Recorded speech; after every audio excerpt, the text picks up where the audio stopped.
मित्रांनो, आज मी तुम्हाला एक आध्यात्मिक गोष्ट सांगणार आहे. ही गोष्ट अत्यंत माझ्या आवडती अशी गोष्ट आहे.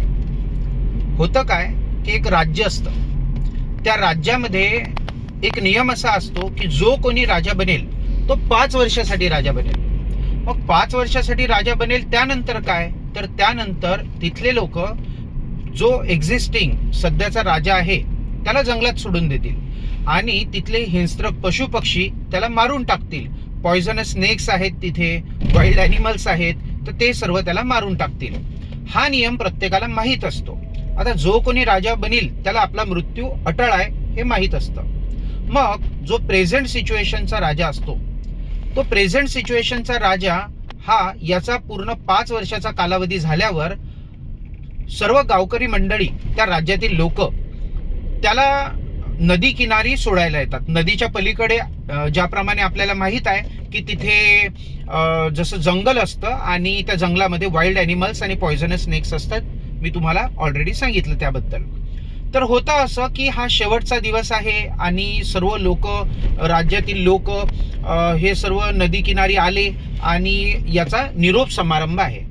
आता हा राजा म्हणतो, हा माझा शेवटचा दिवस आहे आणि मी अजूनही तुमचा राजा आहे आणि मला मखमलचं सिंहासन पाहिजे. आता जो काही नावाडी आहे तो नावाडी विचार करतो, हा 10-15 मिनिटांनी मी याला जंगलाच्या त्या नदीच्या पलीकडे जंगलात सोडून दिलं तर हा मरेल, तरी हा कशाला मखमलचं सिंहासन मागतो. परत राजा आणखी एक डिमांड करतो. राजा काय म्हणतो माहित आहे? राजा म्हणतो, मला वाचायला पुस्तके हवे आहेत आणि फळं हवे आहेत खायला. मग परत गावकरी मंडळी विचार करतात की याचा शेवटचा दिवस, तरी हा बरं ठीक आहे, चला शेवटचा दिवस आहे, चला हा जे जे मागतो ते याला आपण देऊन देऊ.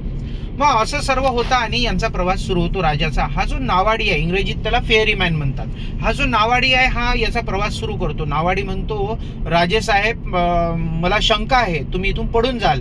राजा म्हणते, तुला जर शंका असेल तर मला दोरीने बांध. मग तो नावाडी काय करतो, राजाला दोरीने बांधतो. परत राजा हसून राहिला, फळं खाऊन राहिला, पुस्तकं वाचून राहिला, एन्जॉय करून राहिला, गाणं म्हणून राहिला.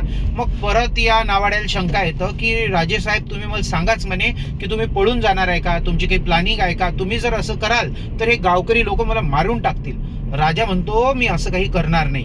मग परत थोड्या वेळाने तो नावाडी विचारतो की राजेसाहेब मला सांगाच, मला शंका आहे. राजा म्हणतो, तू एवढा वेळ मला विचारून राहिला तर मी तुला सांगतोच आता की ऐक, मी 5 वर्षासाठी राजा होतो. आपल्या इथं नियम आहे की जो कोणी राजा बनेल 5 वर्षानंतर तो मारला जाईल, हे मला माहीत होतं. मी पहिल्याच वर्षी काय केलं की जे एक्सपर्ट आहे, धनुर्धारी आहेत, आर्चर्स, त्यांना सर्वांना जंगलात पाठवलं. त्यांनी हिंस्त्र पशु पक्षी मारून टाकले, पॉइझनस स्नेक्स पकडले. त्यानंतर झालं काय की मी दुसऱ्या वर्षी जे वूड कटर्स आहेत, लाकडं तोडणारे, त्यांना सर्व जंगल साफ करायला लावलं. तिसऱ्या वर्षी मी काय केलं, जे मेसन म्हणजे गवंडी लोक असतात, बांधकाम करणारे, त्या सर्वांना तिथे पाठवलं आणि त्यांनी माझ्यासाठी राजवाडा बांधला. चौथ्या वर्षी मी काय केलं, जे आपले इथचे नॉलेजेबल लोक आहेत, जे मंत्री होण्याच्या लायक आहेत, त्या सर्वांना तिथे पाठवलं आणि त्यांनी माझं पॅलेस, मंत्रीपद हे सर्व सांभाळलं आणि हे 5वं वर्ष मी चाललो आहे. तर मित्र हो, आपल्यालाही जे काही 60, 70, 80 वर्षाचं, 100 वर्षाचं आयुष्य मिळतं, याच प्रकारे जर आपण प्लॅनिंग केली, मरणार आहोत हे निश्चित, तर नक्कीच आपलं जीवन सार्थक होईल. धन्यवाद.